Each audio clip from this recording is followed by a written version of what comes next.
Bismillahirrahmanirrahim. Assalamualaikum warahmatullahi wabarakatuh. Punya masalah itu berkah. Sabab punya masalah, dosa diampunin. Ada orang-orang yang bertobat, dia kejar amal soleh, dia kejar ibadah. Terus kemudian dia mendapati masalah semakin besar.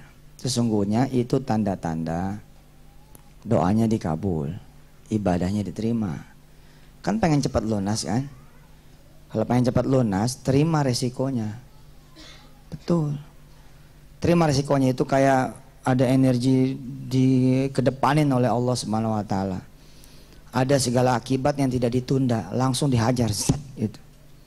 Kemampuan menerima, tidak melawan itu akan menyelesaikan seluruh persoalan. Yang menyebabkan saudara-saudara nanti akan susah karena melawan. You fight your destiny, itu yang akan mengakibatkan saudara semua lumpuh. Dan akibatnya nanti macet mesinnya.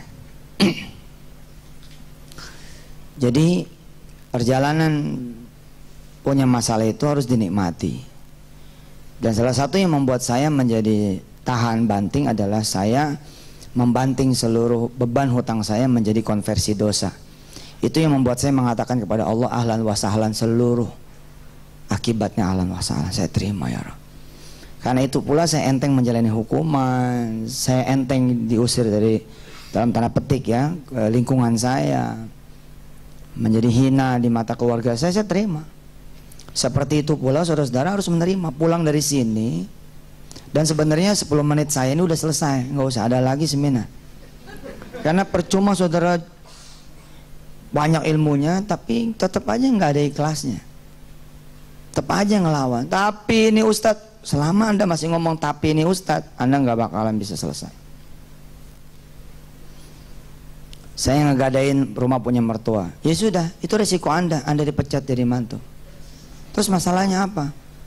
Ya, tapi kan nggak ada tapi, selama Anda masih tapi, itu yang membuat Anda menjadi susah.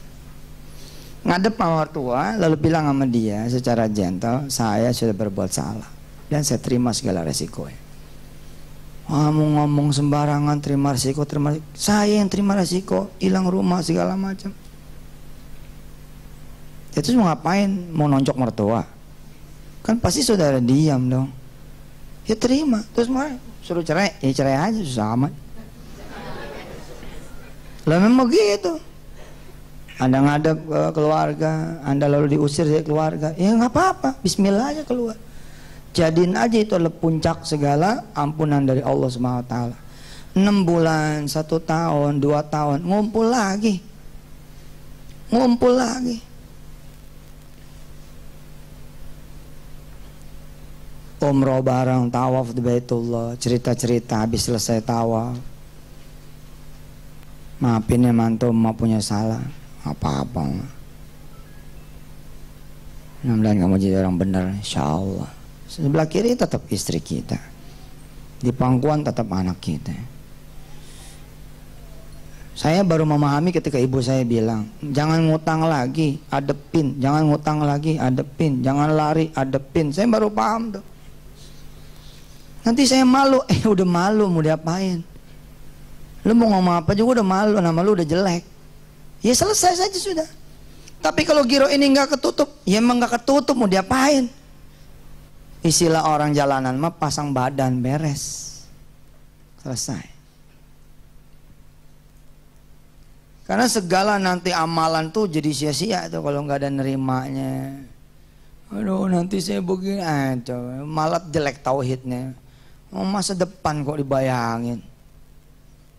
Lihat yang kemarin kita minta ampun dari Allah SWT, kepada Allah SWT kita mohon ampun semuanya, selesai.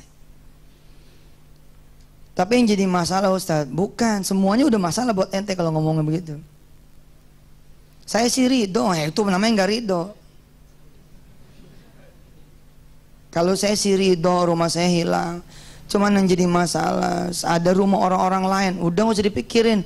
Emang lu Tuhan, gara-gara lu nggak ada dia nggak bakal hilang rumahnya? Belum tentu. Siapa tahu Allah memilihkan Anda sebagai takdir buat dia. Nggak sedikit loh orang yang terima kasih kepada orang lain sebelumnya, termasuk saya. Alhamdulillah I was the winner and I wanna be the winner ever after, forever. Saya pengen jadi the winner dari dulu. Makanya saya suka benci ya. Tingkatnya udah tingkat kabupaten sebelnya tuh. Daripada sebel, benci sama orang-orang yang nggak the winner gitu. Ada cacatnya. Subhanallah Ustadz, saya akhirnya harus cuci darah 2 minggu sekali. Itu masih cacat tuh kalimat. Belum the winner Paul. Alhamdulillah akhirnya saya merasakan juga cuci darah 2 kali seminggu. Itu baru the winner. Apalagi kalau masih ada, nggak kebayang sama saya dari mana saya punya duit. Nah, makin the loser tuh. Polanya udah, hajar aja udah masalah, mah tungguin aja depan yang nagih. Umpama datang yang nagih-nagih, hadapin aja. Umpama kata keluar segala kebun binatang, ya emang itu ente udah. Ya mau diapain? Istilah saya mah kalau ente juara keempat, diwawancara ente nggak mau. Jangan begitu, bilang dong sama wartawan. Iya saya juara 4. Next will be the 3. Nanti bakal jadi yang ketiga. Besok ketiga saya will be the 2. Besok the number 1. Selesai.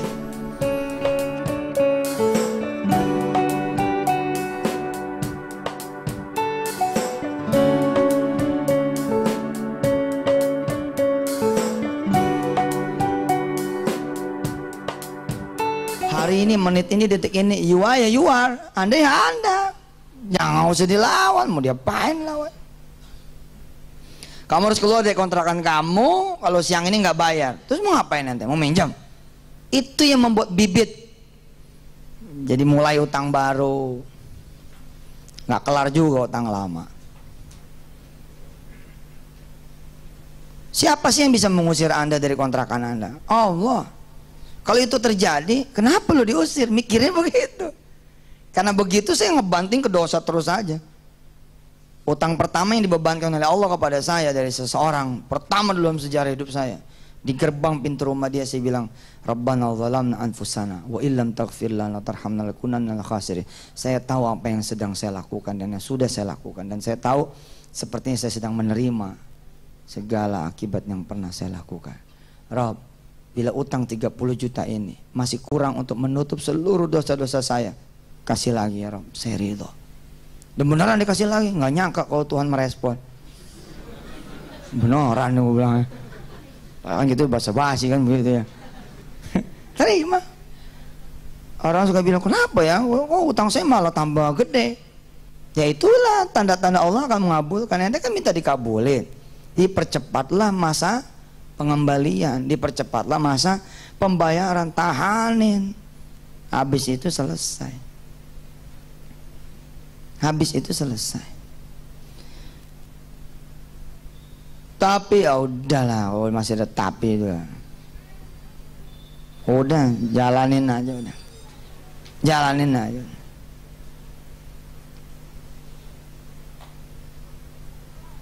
Dulu saya seling saya balik, yang saya hajar amalan dulu, ini dulu, itu dulu, bertakhir pasrah. Ternyata setelah saya mengalami sendiri, pasrah itu nomor 1. Pasrah itu nomor 1. Begitu diusir dari kontrakan, ya sudah. Begitu sampai siang orangnya datang. Sebelum orang yang ngomong kita pamit dulu. Ma Bu Haji, saya tetap nggak bisa bayar sepertinya, jadi saya mohon pamit. Oh jadi lu udah sadar nih? Iya gimana? Terus utang lu gimana? 4 bulan lu nggak bayar gimana? Soalnya saya akan kembali lagi. Enggak, jangan pergi dulu sampai utang lu lunas. Lu masuk lagi. Masuk lagi. Beres sudah. Iya. Habis itu baru deh tuh randonnya, berarti ada niat baik, jangan niat ngemplang. Ada kemudian taubat, ada ini, ada itu. Tapi titik pertama itu pasrah, itu number 1. Pasrah, ikhlas, terima, ridho, apa yang terjadi. Apalagi ada sebagian yang lari, saya nggak berani pulang, makin jauh itu. Makin jauh. Makin jauh. 7 tahun lari, begitu kemudian pulang di tahun ke-8, hidup lagi masalahnya. Coba kalau dia jalanin aja hukumannya, selesai juga. Seberapa sih lamanya kalau utang mah? Paling top dulu 2 tahun. Pulang nambah lagi 2 kilo, 3 kilo. Jadi dalam lu kayak negeri kan, makan terus. Nggak mikirin. Dulu di nyap-nyapin orang, sekarang di dalam. Tapi usaha saya nggak sanggup. Itu dia. Bilang dong, saya sanggup ngatasin semuanya. Udah cebur aja udah. Giro 10 berantakan, udah mau wayahnya berantakan, diapain? Ente mau berjuang. Itu yang membuat jadi ketemu rentenir baru. Utang 100 juta tadinya jadi 1 miliar. Nah, bismillah aja, biar aja dia yang pada mikir. Wah lo, wah, ya biarin aja, jadi aja udah. Mau diapain? Terus digebukin lagi, kan udah, saya udah bilang terima ya risikonya. Malah kalau digebukin nanti punya duit. Iya dong, begitu digebukin langsung visum, laporin, tuntut dia 2 miliar, mayan.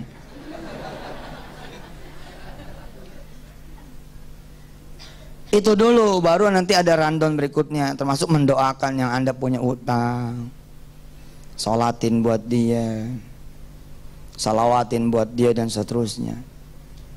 Ayo lo masih ngelawan, lagi nggak ada the winnernya, wah ada masalah. Saya punya usaha udah 15 tahun, masa sih harus hancur? Emang nggak boleh orang ngancurin usaha ente? Belagu bener ente. Lagian kayak nggak punya salah aja sama 15 tahun. Mau 15 tahun juga sholat pada nggak bener, sholat malam pada nggak ada, berani-beraninya komplain sama Allah. Ini kan gara-gara dia, wah makin gila lagi salahnya. Mana ada gara-gara dia? Atakhidu min dunihi alihatan yuridinir rahmanu bidurri la tughni anni syafa'atum syai'aw wa la yunqidun. Nggak ada sebab orang. Saya kalau nggak ada dia nih, mana ada gara-gara dia, mana ada. Tapi dia emang bandel loh. Makanya saya mah paling malas nerima konseling orang-orang punya utang.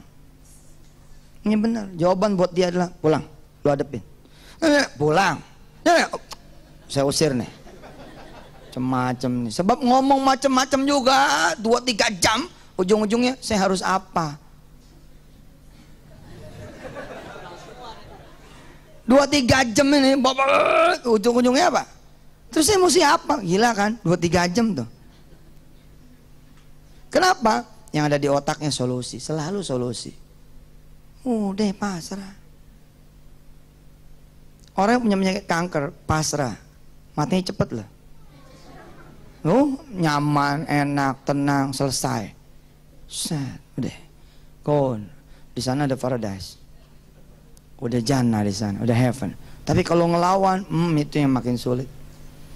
Ngelawan itu kan nambah dosa baru dia, nambah dosa baru, akhirnya makin parah. Tapi begitu dia tenang, Allah sempat kembalikan dulu badannya, Allah bikin sehat dulu, Allah bikin ngaji dulu, bikin sana sini, habis itu drop lagi, selesai. Tapi kalau makin ngelawan, makin habis. Lihat orang-orang yang kemo, habis betul. Bukan berarti nggak boleh ikhtiar. Ikhtiar itu baru bener kalau pasrahnya ada. Kalau pasrahnya nggak ada, saya bilang ente panik, bukan ikhtiar. Ente panik, bukan ikhtiar.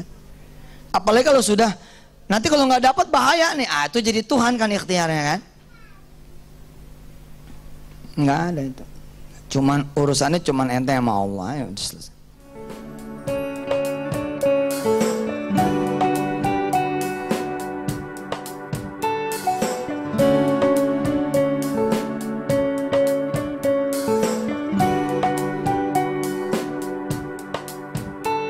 Jadi emang unik sekali ini urusan utang ini.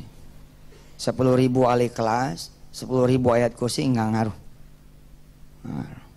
Selama tauhidnya nggak benar, imannya nggak benar, pasrahnya nggak benar, apa sih lagian gitu? Saya udah ahlinya loh ya, astagfirullahaladzim saya ngomong, mudah-mudahan Allah tidak mengadab saya. Artinya saya ngomong begini, nggak bisa saudara bilang, Ustadz nggak ngalamin sih. Saya pol ngalamin, digebukin ya iya, direndam ya iya, dihajar orang tengah jalan ya iya, dikepung orang sekampung ya iya. Sehingga saya bisa ngomong seperti ini. Dan itu jadi kenangan manis buat ente. Subhanallah, yang ngegebukin juga berangkat umroh bareng-bareng. Nah, yang menjadi staf saya. Loh, itulah Allah. Itulah Allah. Kalau ente nggak percaya Allah itu luar biasa, rugi. Lagian berapa tahun sih hidup ente? Baru susah aja tahun ini. Enggak udah 7 tahun nih, baru juga 7 tahun. Hitung umur ente berapa? 37 toh? 30 tahun kemana aja? Kalau ente dibikin sama Allah 30 tahun susah, tapi 30 tahun senang, alias umur anda 60 tahun, tapi 30 tahun baru anda boleh komplain tuh. Apalagi tibang hilang rumah gitu. Cuma diambil rumahnya. Ya pergi aja keluar ngontrak susah amat gitu. Rumah disita.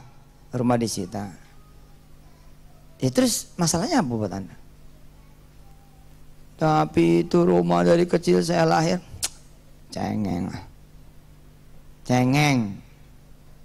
Tahu cengeng? Ngepelemin dia aja. Lari-lari ke pohon dari satu pohon ke pohon yang lain. Dari satu tiang ke tiang itu nyanyi ente mau ngapain? Ya salaman aja menasib. Ya sudah, hari ini hilang. Insyaallah someday I will take again. Saya bakal ambil kembali. Selesai. Terus gimana? Ngontrak aja, itu dia masalahnya Ustaz. Ngontrak nggak punya duit, lu di masjid. Tapi ntar diusir, kan diusirnya masih entar, masih ada semalam enggak? Ya tinggal aja di semalam dulu. Pokoknya ikutin aja gitu, ikutin aja saat ikutin aja. Terus sampai flow-nya tuh, nah naik lagi saat. Ente datang lagi ke kampung yang ente diusir saat. Hah? Pokoknya kalau ente udah siap kehilangan apapun, lalu masuk saja Allah, selesai sudah urusan ente. Ente siap hilang keluarga, ente siap hilang rumah, ente siap hilang usaha, ente siap hilang anak, ente siap hilang semuanya. Kecuali yang ente minta sama Allah, jangan sampai Allah hilang dari saya, jangan sampai iman hilang dari saya. Semua akan diserahkan kembali sama anda. Paling telat nanti kalau anak nikah pasti nyari ente mau kemana sih? Walinya ente kok. Mau mana coba? Udah begitu aja udah saya mah. Dan gak mungkin ada orang pasrah lalu dibiarkan sama Allah menerima hukuman sedalam-dalamnya. Gak mungkin. Saya omongannya udah gak usah nyari utangan baru.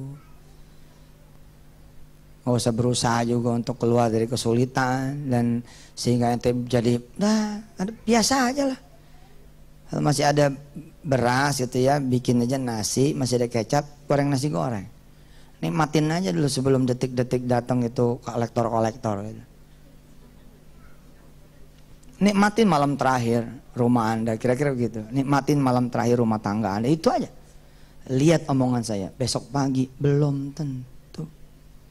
Tapi makin ente ngelawan, Allah makin menunjukkan kekuasaannya.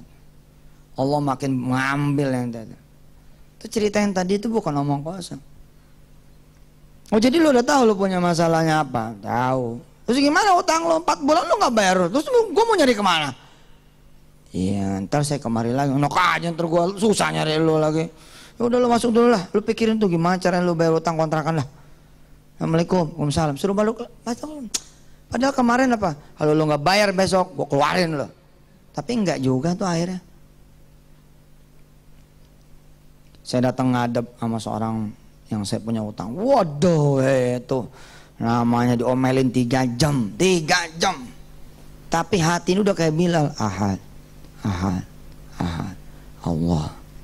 Udah.